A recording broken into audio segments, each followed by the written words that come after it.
Get the latest Impact podcast right into your inbox each week. Subscribe by entering your email address at impactpodcast.com to make sure you never miss an interview. This edition of the Impact Podcast is brought to you by ERI. ERI has a mission to protect people, the planet, and your privacy, and is the largest fully integrated IT and electronics asset disposition provider and cybersecurity-focused hardware destruction company in the United States, and maybe even the world. For more information on how ERI can help your business properly dispose of outdated electronic hardware devices, please visit eridirect.com. This episode of the Impact Podcast is brought to you by Closed Loop Partners. Closed Loop Partners is a leading circular economy investor in the United States with an extensive network of Fortune 500 corporate investors, family offices, institutional investors, industry experts, and impact partners. Closed Loop's platform spans the arc of capital from venture capital to private equity, bridging gaps and fostering synergies to scale the circular economy. To find Closed Loop Partners, please go to www.closedlooppartners.com.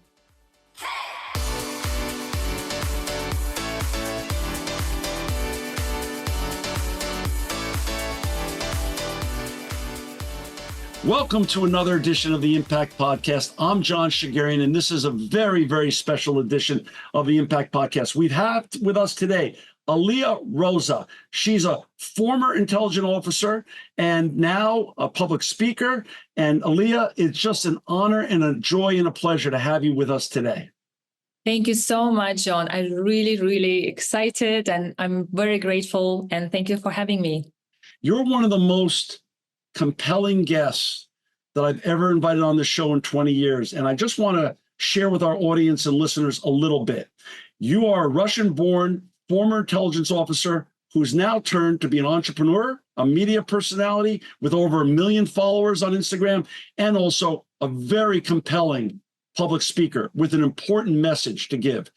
Your recent podcast, To Die For, has become one of the top podcasts in the world. I've listened to it twice, and I'm probably going to listen to it again. It was so interesting, compelling, and just really, I was blown away by your life. I want to say thank you for just sharing some time with us today, and thank you for making yourself available. Aliia, where do we start? I mean, I think we should start somewhere at the beginning, where you were born and where you grew up. Thank you, John, for this amazing introduction. I honestly so grateful for being here, and thank you for doing a really big impact for people and sharing the knowledges and educate, especially young generation, about a lot of important things in life. Well, starting from the beginning, I was born in USSR, the country which doesn't exist anymore. My father at that time was a very high-ranking officer of the Secret Intelligence Agency. And since I was a little girl, I remember he was training me as a future soldier. So when I turned 18, my path was sort of like already in front of me, and I couldn't really say no, or like, I want to do something else. I did actually. I said like, Dad, I really want to work in fashion. And he's like, what is fashion? You have one shoes, one skirt, that's it. So he brought me to my first department. And after that department, I got enrolled into the a special academy. It's international. It's internal affairs academy in Russia, and I started my education.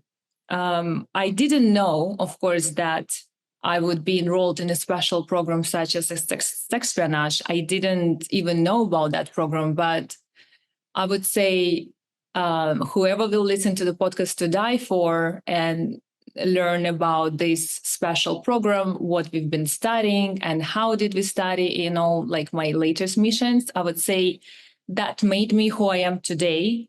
And learning that skills really helps me in my life. Even any day, literally any day, I use my skills. Aliia, but let's go back. It wasn't just your dad you were an only child, Mhm. and your grandfather was a military hero Yes. in Russia. Yeah. So, you came from a line of military heroes, your grandpa, your dad, and so you were sort of the only child, and maybe really your dad's hope of continuing that military greatness. So you sort of almost got treated like his favorite son. Well, he did expect sun, but here I am. but was that not so? Really, this was what he groomed you for, based on your family legacy and history. This was sort of the only path that you were given, or the right path by your family. Yes. Fortunately or unfortunately, that was the only one path. And, like sometimes, and I think like people will relate to that, we want to make our parents to be proud of us. Of And course.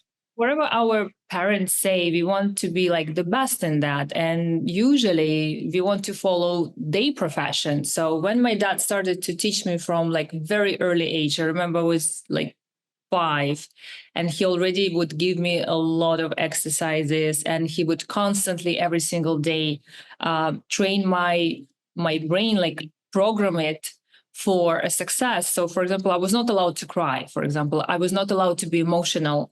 um, I know, but it's sort of like the way the Russian army is. So you have to be strong, cold-blooded, really focus on your mission, and that's the most important. So um, I thought like this is the right way, and I obviously love my dad, and I wanted to make him proud, and I wanted to be a hero of that country as my grandpa. So And he was giving you what he knew. His version of love was he was teaching you and preparing you for how he was probably treated by your grandpa, and he was giving you that same education from a very young age to prepare you for your future military career. absolutely. Yeah. That's the only one way he saw for me. And as yes, I of course he loves me, and every parent loves their child. But sometimes because of the situation in life, um, in that period of time, I think he thought this is would be the best way for me. Because of course, if you're coming back many like 20 years ago, that time Putin just became a president after a revolution, which was terrible. I remember people lived on like in poverty. There were no food in the shops.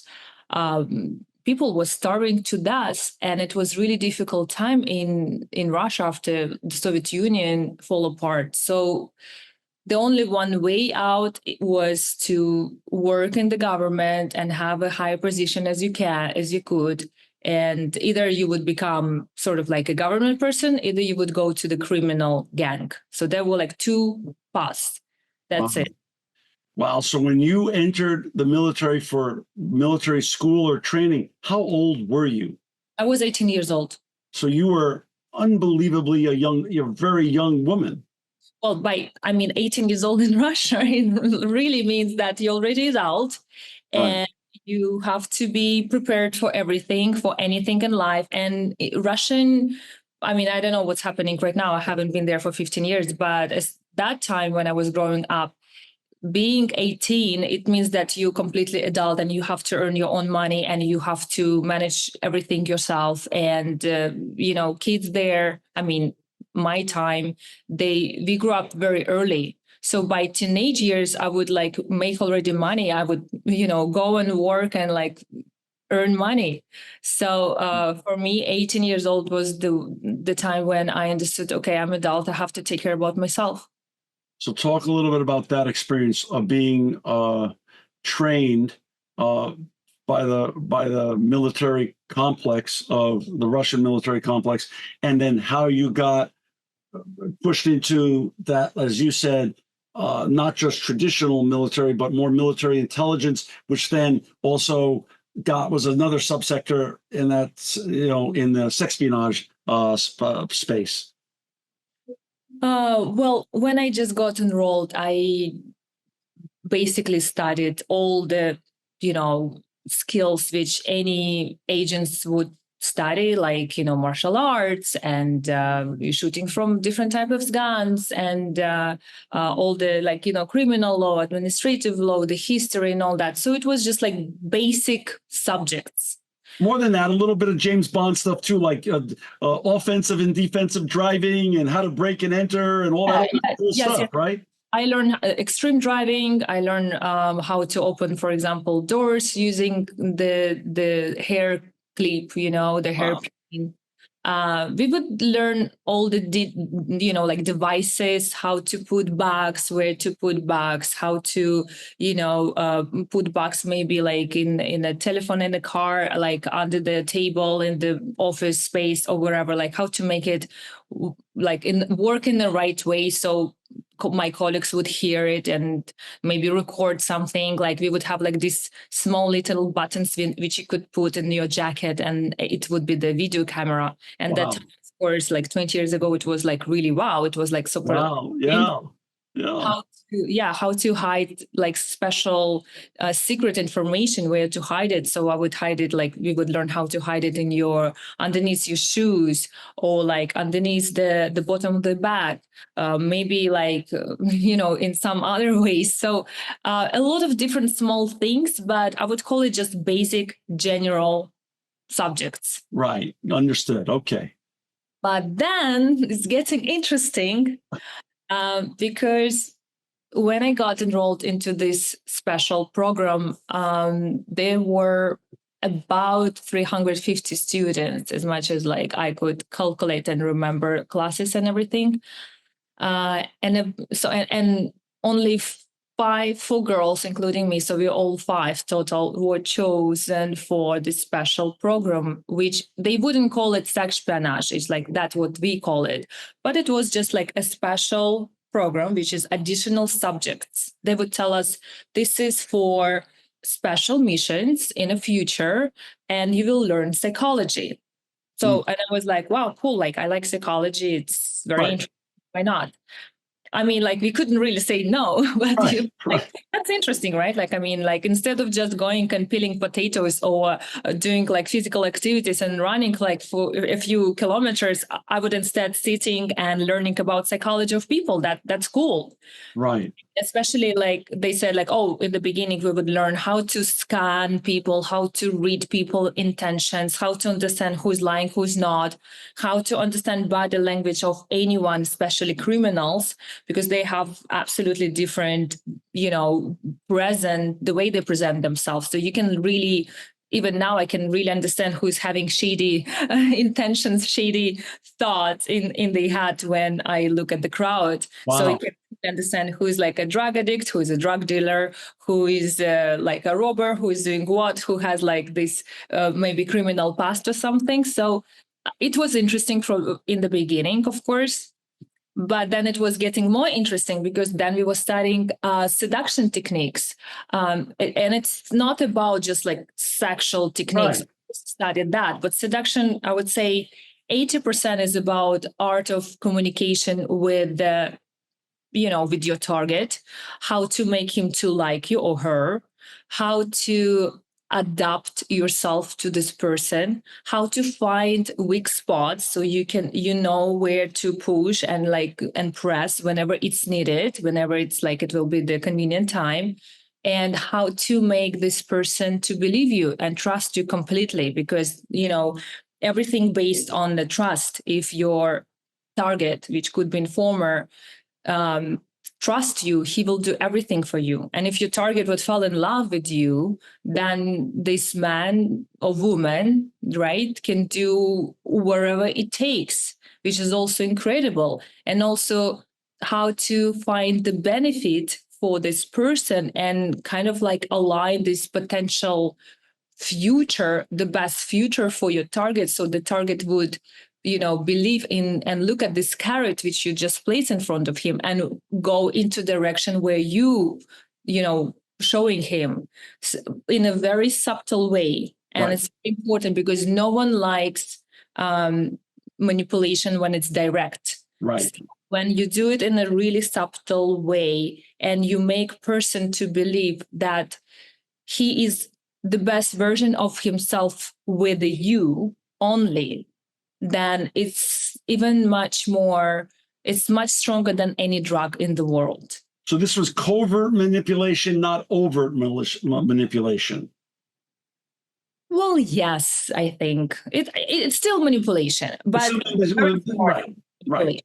Yes. Now, when you were thinking about the 350 people that were chosen, and was it a friendly group? Were you friendly among each other, or you really weren't friendly among each other? No, first of all, we were not allowed to be friends. Oh, wow. Like friends. Right. Of course, we were like talking and chatting, and some would like hang out and all that, but we were not allowed to have like really strong emotional connection. And it's very important because when you emotionally, and that's what they taught me in the beginning, and unfortunately I'm here now and I'm struggling very much so to build emotional bond with someone, even though I'm a mother and I love my son very much, but I still have this, like when I will do everything for my son, of course, but I cannot attach myself to anyone. Like I have a lot of friends and a lot of like admirers and all that, but yet I am like, I just cannot do that. Like I cannot attach myself to someone. Like like people say like, oh, I cannot live without you. Like I can live without anyone. Like I'm okay. I know I'm strong. I'll survive wherever. Like I'm okay. And that's what they teach. So you cannot have, like if I would work there, I wouldn't be able and I wouldn't be allowed to have family, because family members, this is your weak spot.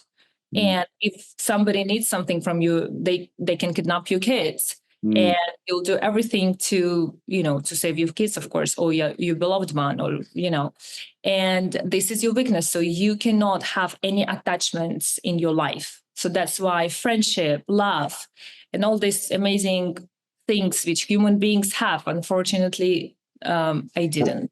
You were being trained in disassociative behavior. Right. But when you were assessing the group of 350, yourself, although you couldn't become friends with them and attach, was the 350 chosen because you were the brightest among the general pool of people who entered the military the year that you entered? Is it because of the sheer brain power that all 350 of you have? And when you look back, is that a fair statement? You were chosen for brains? It is, but in addition, I would say there are special parameters. How did they choose us? And like there were sort of different examinations. Oh. So it's not just like your intelligent skills and IQ level and, all that, but it's also ability to react quick in stressful situations. So there were like certain tests, like psychological tests, and according to what we would reply, they would make like estimation. Of course, your physical abilities, how quick, like how fast can you run? Like if you need to like save the document or like information, you need to be able to escape fast. You have to be like able to fight back. You have to be like physically really strong. And as I said, my father started my trainings from like 5 years old. So I was a very strong kid. Like So no shock that you were picked here, because you were really trained for this moment in time since you were 5 years old by your dad. This is sort of the natural progression that you rose above everybody else and were seen by the leadership to be picked for this group because this is what you were really trained for. Yes. And I think, if my father wouldn't train me, I don't think I would pass that. Right. Interesting. Yeah. And of course, also important thing, which in this profession has to be very, it's one of the important parameters is your physical appearance.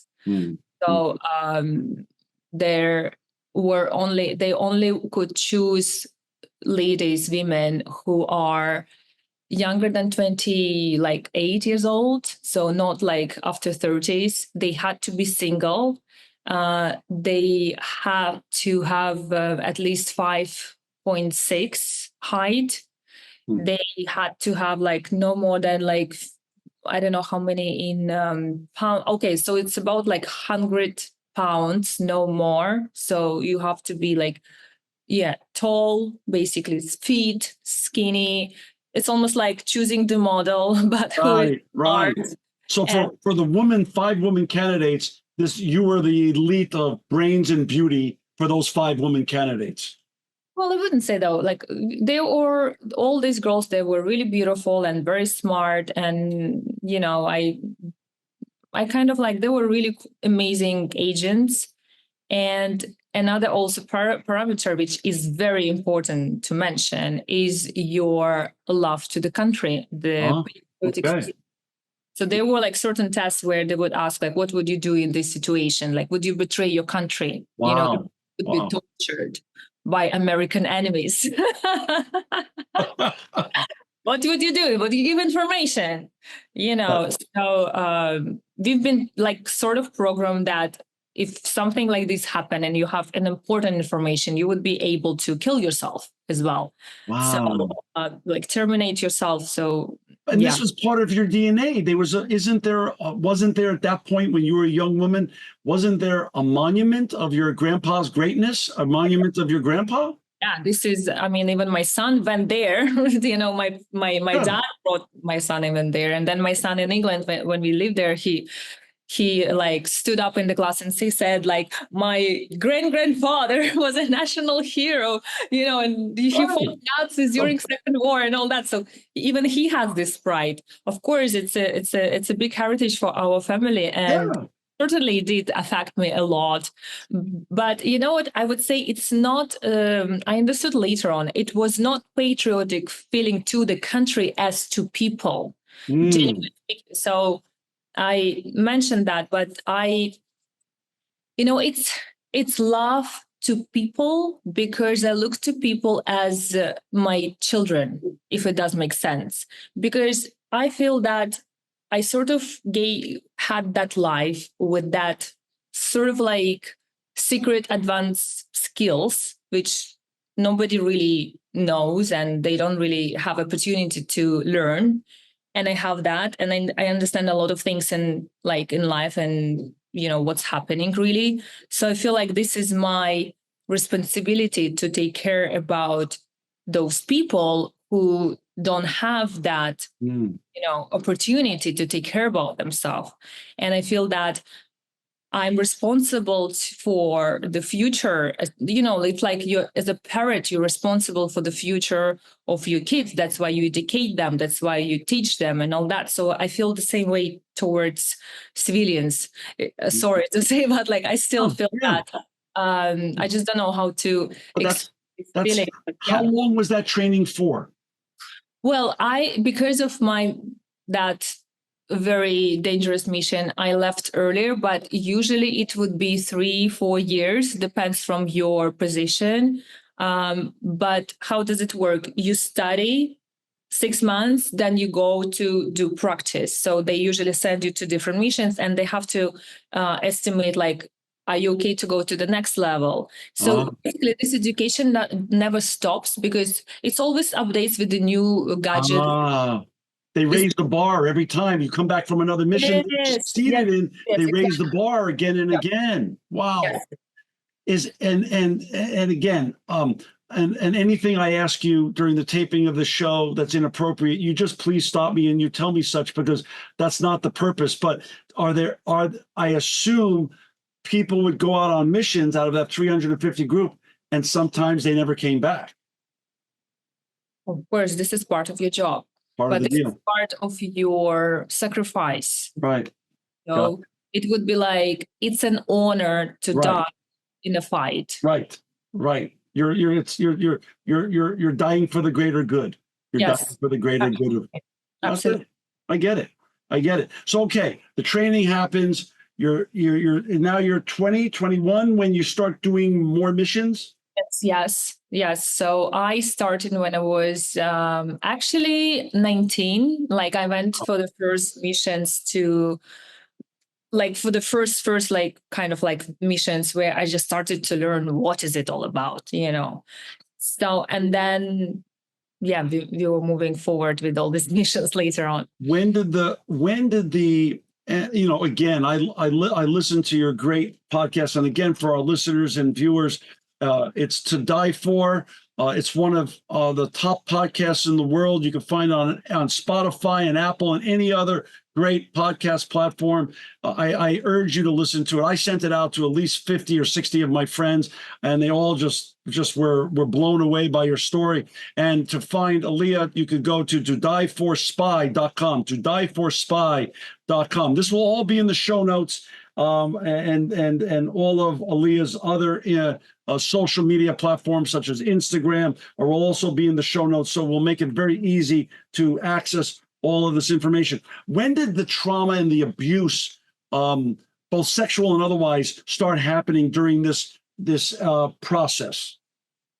Well, literally on the second week when I came to my department, and I explain all this in details in the podcast, because it's just like, I'm okay now. I've been, working with many therapists, so I'm okay to speak about it. But it's just like really sort of like difficult to listen, I would say, because I was lied.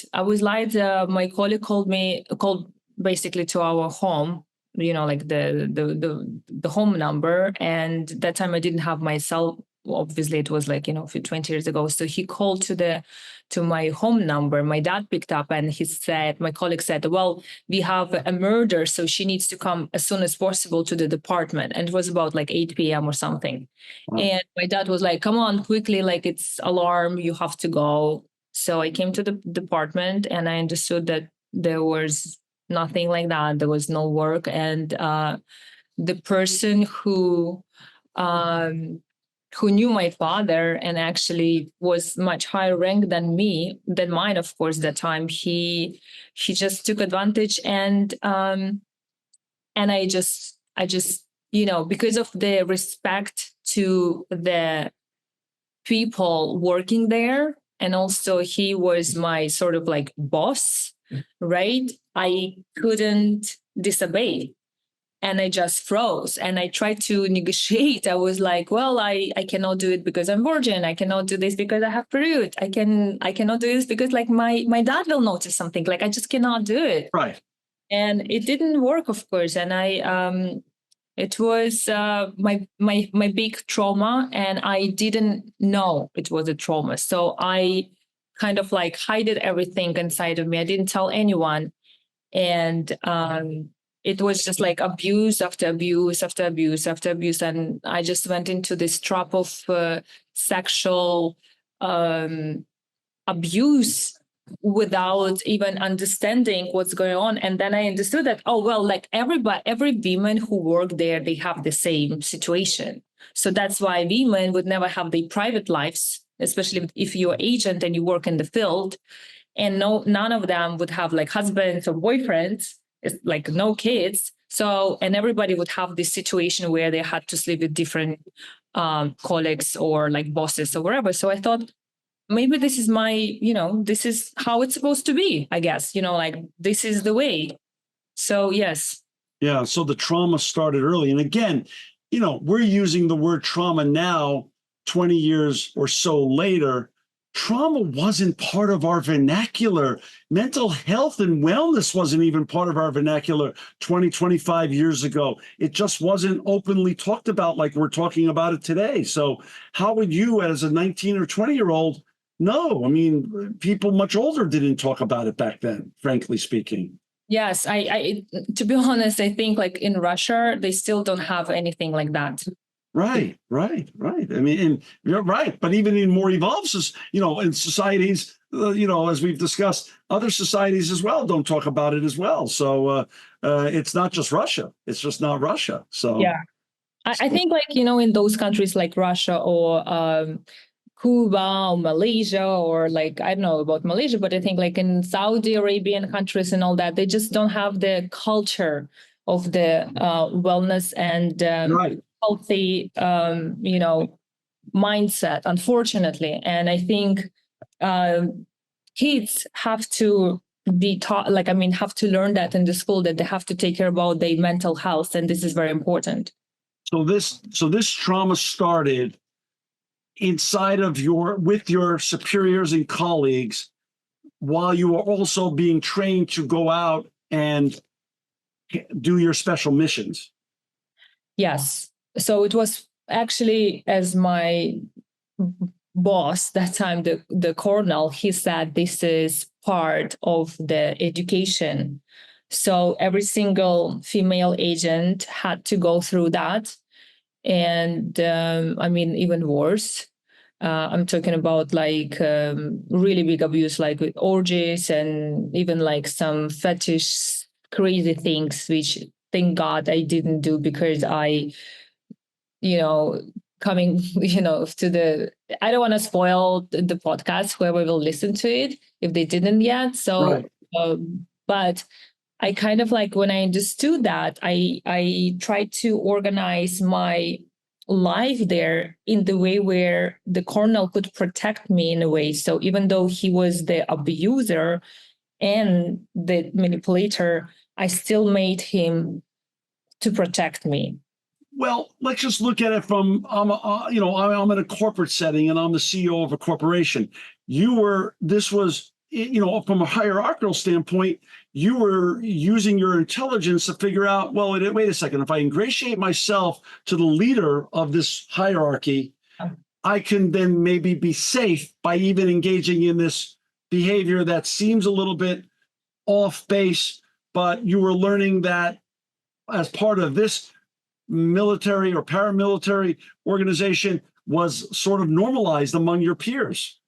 Yeah, absolutely. I mean, it was, and I didn't really had that. I don't know.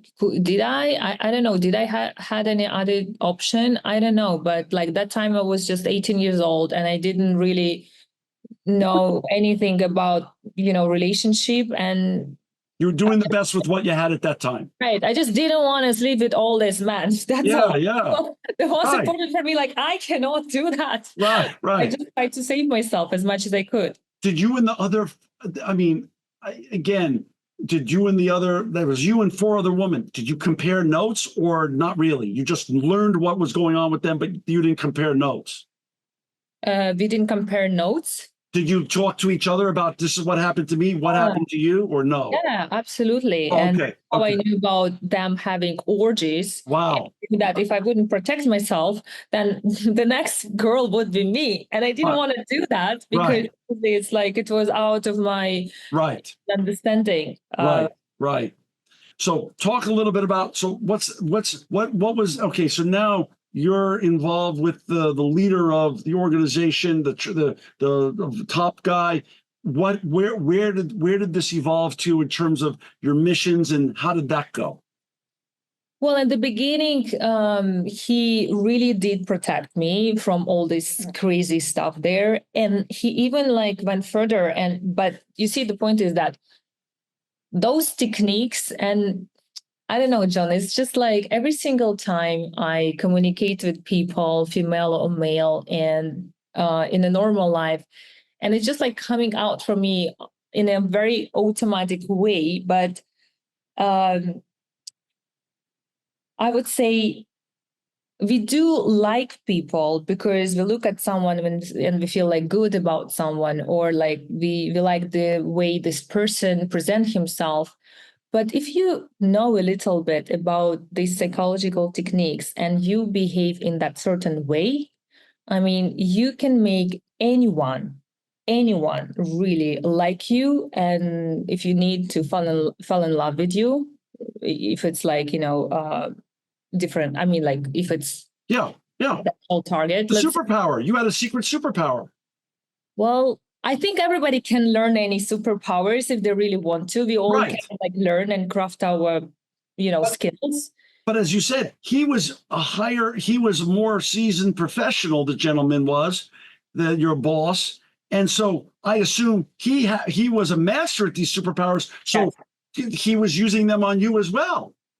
Of course, yes. And that's how it was. It was like a game. But did you fall in love with him? I mean, absolutely not. Okay, so it didn't work on you because you also knew you were already being trained on this information yourself, so you knew how to disassociate from that. John, it's a one Russian statement, very important, which I always keep in mind. Always. Yeah. Never attack straight away, because revenge is a cold dish. So meaning that you will always have chance for the revenge. Wow. Okay? Just wait and analyze. And sometimes it's better to see and just sit down and wait rather than just attack and make a fight. Got it. So, understood. Brilliant. Yeah, even though I was really angry, and that's what my dad actually taught me, to be super cold-blooded. So of course I was angry and all that, but I wanted to win and I wanted to succeed. How did you evolve professionally in terms of your missions, and how did you become, for lack of better terms, one of the chosen Red Sparrows of Russia, or one of the chosen? What was that division called, by the way? What would be an analogous for our listeners and viewers, Aliia? What would that division call? Is that a CIA? Is it a different version of that? What would that be called in America or some other country? Okay, so it would be called sort of DAE, right? The drug enforcement. Okay. That's the department I used to work, but it was under the FSB, which is previously known as KGB. Okay. And that department particular was fighting against human and drug trafficking. So that's what your whole division was. It was human and drug trafficking that you were being put in charge of helping regulate. Yeah, so mostly of my missions being under that department, and most of my time I spent there. Yes. Understood. So talk a little bit about your missions. What did your missions look like, and what was the purpose of your missions, and how did you keep moving up the ladder there? Okay, I mean, I didn't really keep moving the ladder, but like when I was 18, I was I just romanticized the profession, because I felt that I will help these people, especially, after, as I said, after perestroika, the USSR fall, there were so many homeless kids, like small kids just starving to death on the streets. And it was terrible to see. So that affected me so much. So I wanted to do impact. And working there, you don't really make a lot of money. It's just like it was very standard salary. Like if I would translate that Russian rubles to US dollars, I would have $100 a month working 6 days a week. Wow. So that's how, of course it was 20 years ago, but still, I don't know how much money they make right now, but I think not more than $1,000 a month for sure. But you see, the point is that you don't do it because of money. And money, it's not your driven tool. You're doing this for much bigger impact, which you can do to the world. And that's what I wanted to do for people.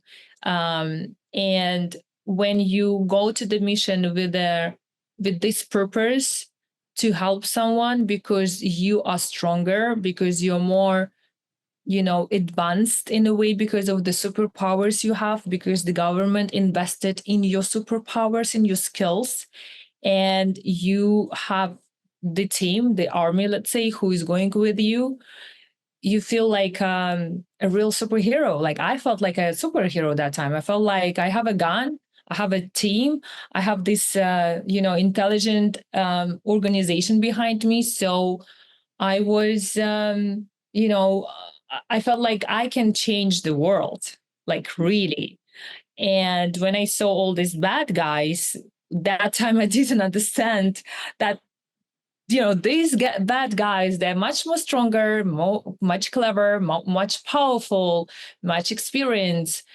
I didn't understand that. I thought like I will succeed and I will terminate my target or make my target to do what I will tell them to do. And I guess that's also one of the brainwashing programming technique, which as agent we used to get in order to complete our mission. So if it's a I forgot the name. Oh my God, I'm so sorry. But it's very important to have in your mind um, the vision of your success before getting there. So Visualization. win the war before the first fight. And it's very important. If like you have any doubts that it may go something wrong, you'll fail.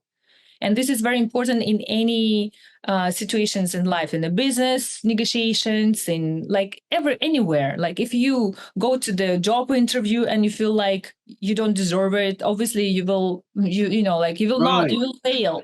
That's the whole thing. So you went into every mission, you were trained to go into every mission visualizing success. Only.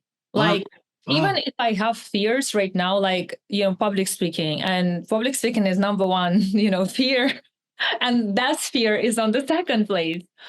And I was thinking sometimes, like when I go to the stage, I'm like, like I have these like butterflies in my belly. And I'm like, wait, girl, like, come on, like you've done it so many times, you know how to do it. Just like, like when you allow this negative thoughts come to your mind and create this negative virtual reality, it doesn't exist. That's right. Okay? But you put yourself into virtual reality and you start to experience, your brain starts to send all these impulses to your body, and you start to experience anxiety and, fear and like negative emotions. Like you don't need that. What if instead you will imagine yourself be the best version right now and like make it happen?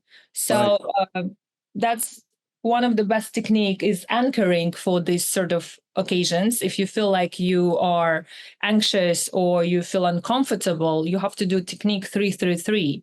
It's basically when before missions, if I would feel like I'm scared, then you need to bring what happens. Your brain goes to this kind of like negative virtual reality, which is like it doesn't exist yet.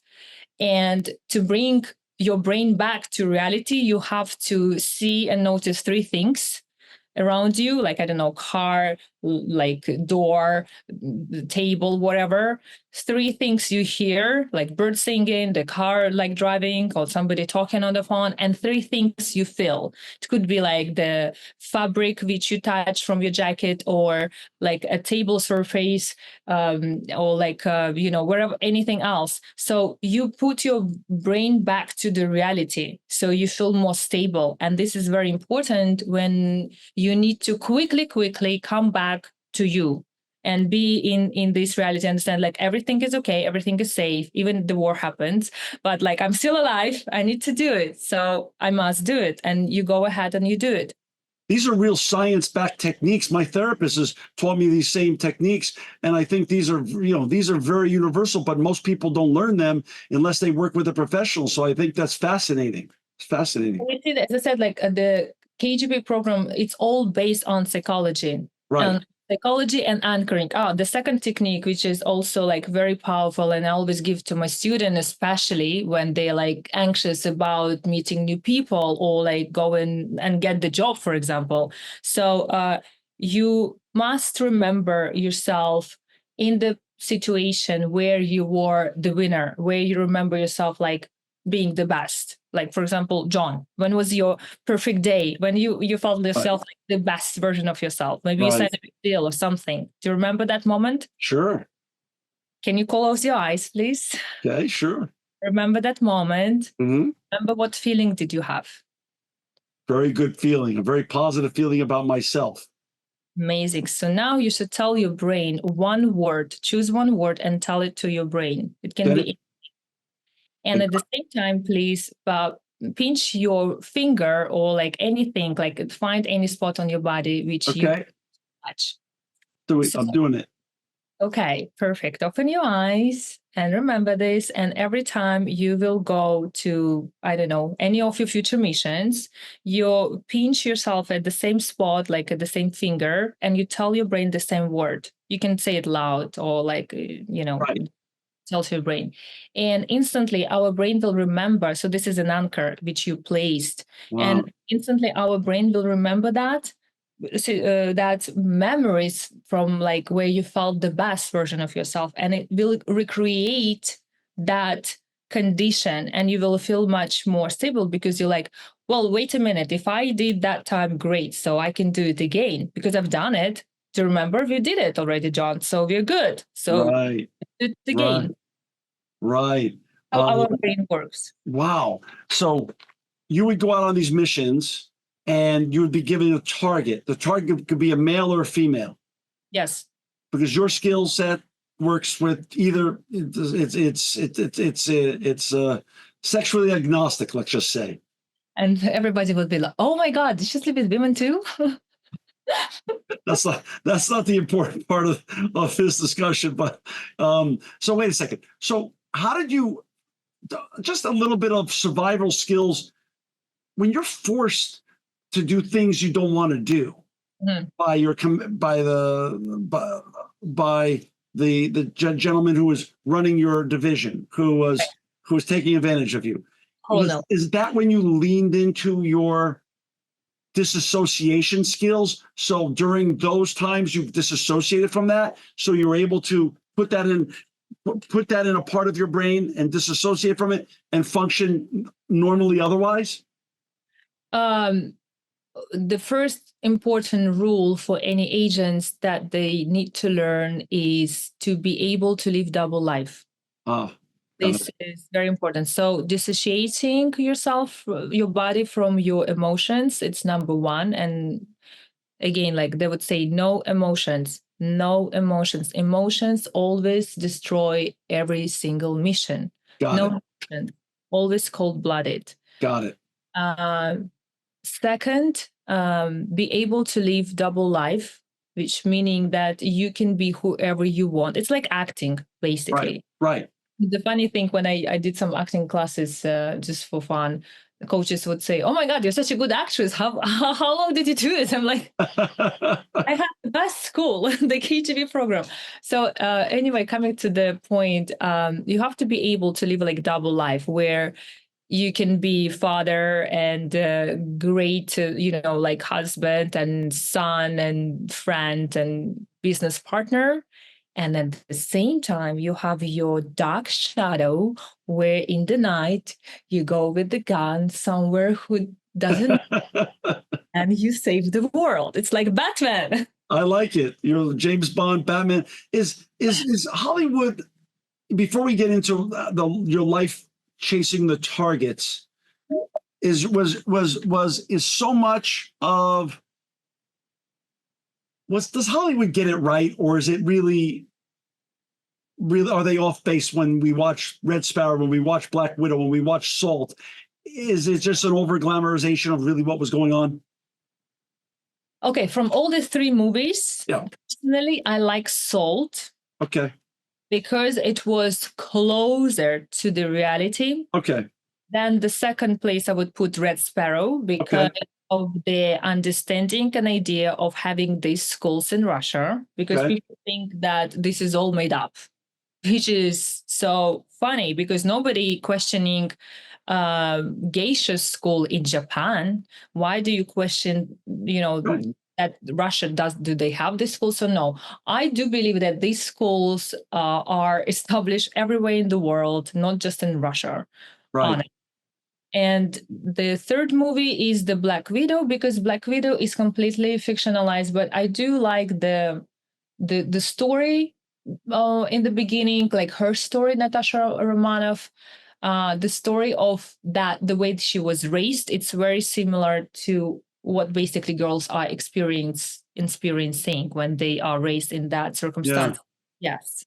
But what you just said is so important. I don't want to gloss over that. It's really unfair for the media to impress upon us here in this country, or media in any country, that to demonize Russia because that's what's been highlighted in in Hollywood with the Red Sparrow and other things. The truth is what you just said is probably closer to reality.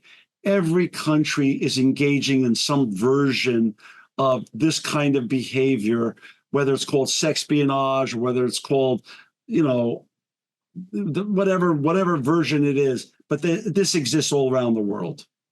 It does, but in the end of the day, I would say I know a lot of stories, as I do believe American agencies also have, where, and I think like James Bond, that's why it's so, popular. And for so many years, people just love this movie and love watching it because Right. at the end of the day, it is really true. Agents undercover really save our world without us civilians knowing it.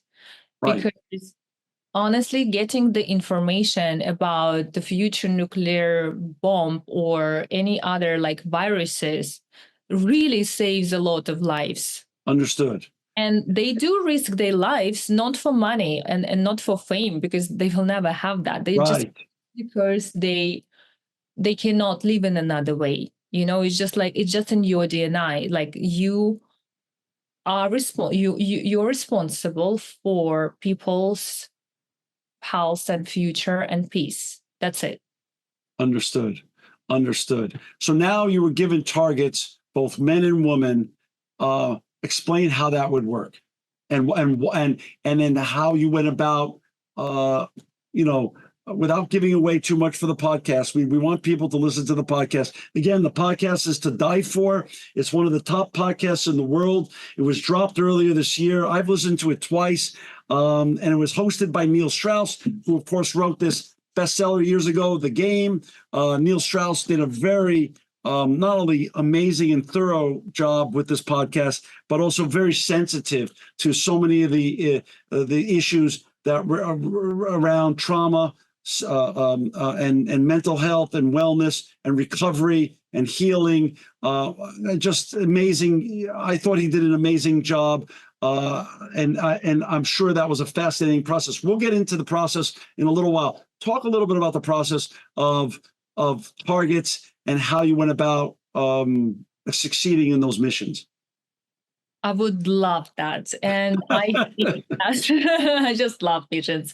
But for your audience, for people to understand it in an easier way, I would translate that, missions into business. Okay. For example, you have a target, a new job in your dream company. All right. So what do you need to do really as a spy? What spy would do in this situation, right? Right. So number one, have as much information as you can about that company, people who work there.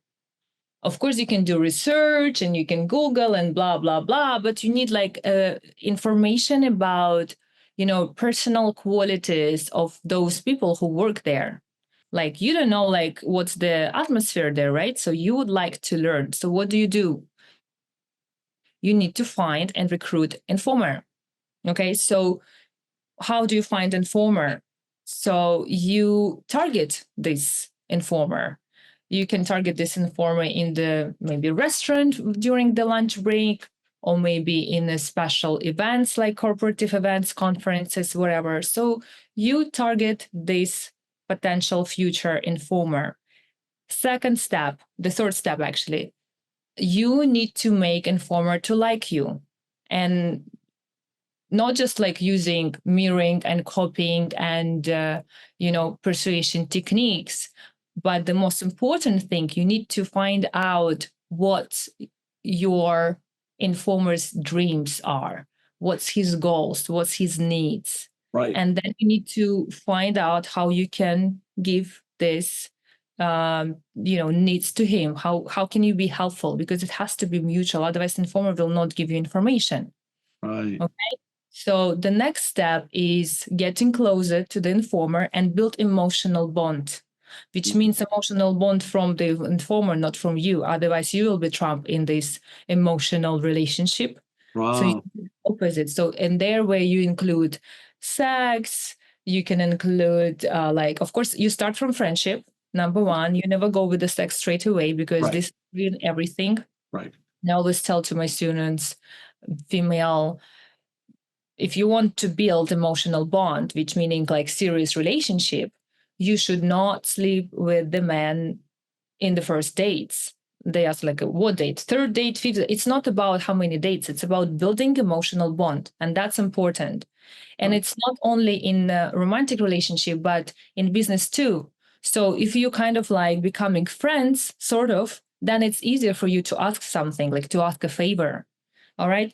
So, but if you like go ahead and you start doing that, then this will be so direct and manipulative. So the person would just back up because it's too much. Okay, so you don't want to do that either. Right. So you build emotional bond, you become friends, then you add sex if it's needed. Depends from your mission and depends from your target. And then after, the next step is when everything is sort of like fixed and you see that your informer is loyal and trusts you, and you can do some tests to see, does this informer trust you? Is he sort of yours? When you understand that he is or she is, then you can give tasks. So for example, go to this company and drop my name that I'm the professional expert in this industry and and you have like a friend of your friend who knows me, like just put like these seeds into the soil of the company. So kind of like raise this like promote me, or maybe invite me to the corporative event where you can introduce me. So it's exactly how the spy would do in that like certain mission, like connections, introductions, information, and then the spy, which is you, basically take over using this information which you already have. After analyzation of the whole thing, of the whole situation, then you go further and hit the target. That's all. This edition of the Impact Podcast is brought to you by Engage. Engage is a digital booking platform revolutionizing the talent booking industry. With thousands of athletes, celebrities, entrepreneurs, and business leaders, Engage is the go-to spot for booking talent, for speeches, custom experiences, live streams, and much more. For more information on Engage or to book talent today, visit letsengage.com. This edition of the Impact Podcast is brought to you by ERI. ERI has a mission to protect people, the planet, and your privacy, and is the largest fully integrated IT and electronics asset disposition provider and cybersecurity-focused hardware destruction company in the United States, and maybe even the world. For more information on how ERI can help your business properly dispose of outdated electronic hardware devices, please visit eridirect.com.